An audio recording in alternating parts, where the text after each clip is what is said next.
You know, I think as we head into the closing days of the campaign, there are clearly two very different visions of the future of Alberta that are put before Albertans at this point. On the one hand, there's what, there's the NDP philosophy that represents things like a royalty review that will be devastating to the energy economy of this province. We know that from experience. Other policies, such as a 20% increase in corporate taxes that will make our corporate tax structure less competitive, even higher than the province of Quebec.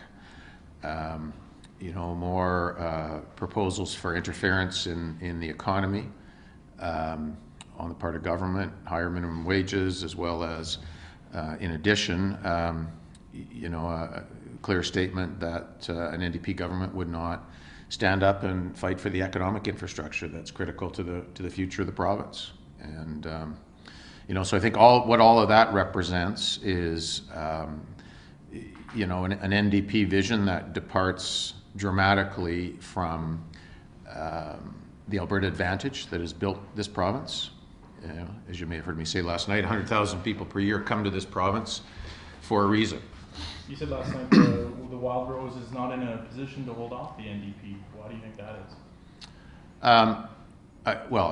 I don't think they are. I think that's clear. I don't think that they're. Why is that clear? They're competitive. I don't think they're competitive across the province. I mean, we see that on the ground across the province. One choice that would have been ultimately yours was to allow the Wild Rose door crossers into your caucus. Right.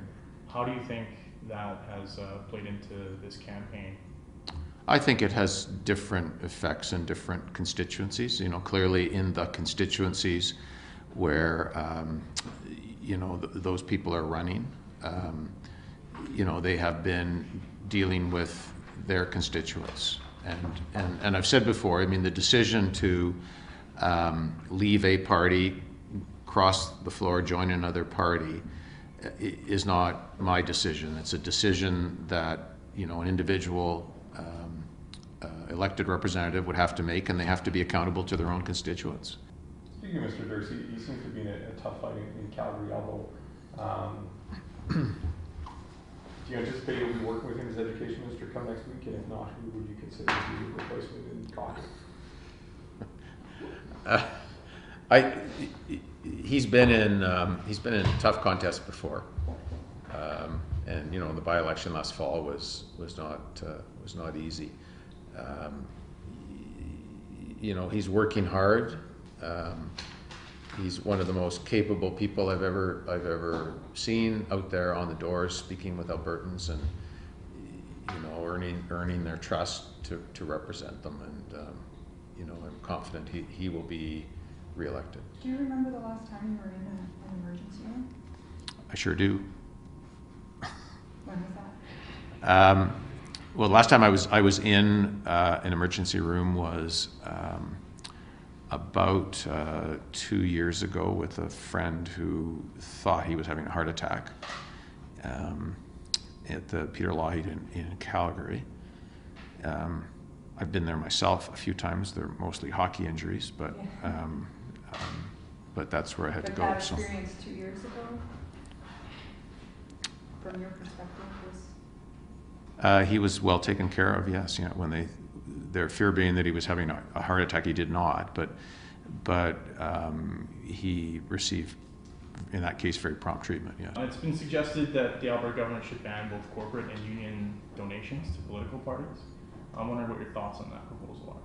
It's been suggested by some. It's disagreed with by others. I mean, I think we have a system that works, that is available to all of the parties in the province. You've been kind of dogged the past few days over questions about controversies involving Jamie Law, Jonathan Dennis, Mike Allen, and it all kind of seems to feed into this preconceived notion that the party, not the government, but the party, is on some level corrupt.